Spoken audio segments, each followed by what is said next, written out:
All right, here at ASI Long Beach, I'm here with Troy Harrison of Salesforce Solutions. Now, Troy gave a couple sessions this afternoon, the earlier one about reach out and sell someone. It focused a lot about prospecting. Now, in your session, you talked about how some believe that prospecting is dead.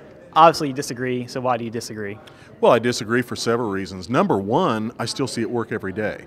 When something is dead, that means it stops working. Yet, I've got clients back in Kansas City that are making prospecting calls exactly like I teach in that program, and they're still getting appointments with them. So it's obviously not dead.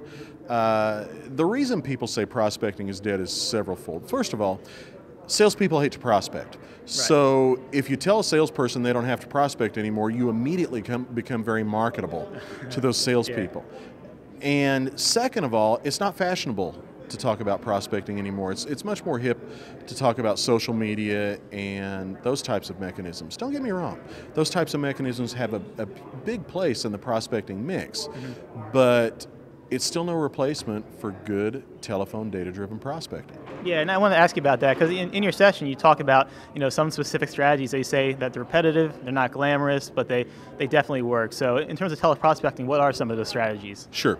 Well, you've got to be working off of a good database first, and that means something better than the Yellow Pages. You've got to be working off something that gives you contact names, management names, data on the company in terms of size, industry data, that kind of thing. Okay. You've got to be calling top management instead of calling low-end management.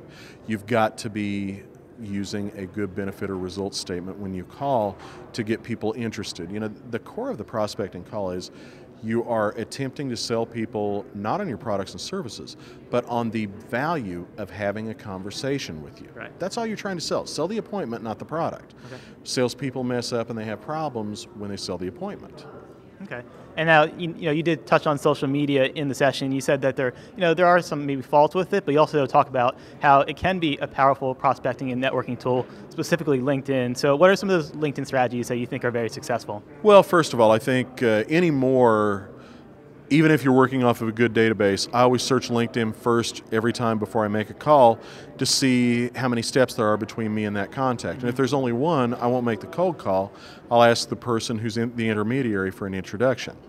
There's a lot of value, and most people don't do this, unfortunately, to spending time going through the LinkedIn contact bases of your contacts to see who you'd like to meet. It amazes you, the people that are known to some of your contacts, and it's very easy to get good introductions that way. I spend an hour or two that way every week, and it always pays off in terms of new appointments, new opportunities. Posting status updates. Status updates keep you top of mind. LinkedIn sends out those LinkedIn updates once a week, and if you're posting status updates, they're included. You need to be participating in the groups, participating in group conversations, but not just spamming them. Add value. Too many people are just spamming the boards and saying, hey, we've got this great new product and this or that. Instead, you've got to be contributing value. You've got to be answering questions, giving people ideas, showing off some expertise. Okay, well, those are some great tips. Thank you very much, Troy. Sure, yeah. I appreciate being here, and I really enjoy speaking at the ASI shows. These are great functions. If there are people in this industry out there who aren't coming to the ASI shows, they're missing out. These are great, great shows with great, great people. All right, that's a great testimonial right there. So you heard it from the man himself. Testimonials are great. From the man himself, thank you very much. You're watching ASI TV.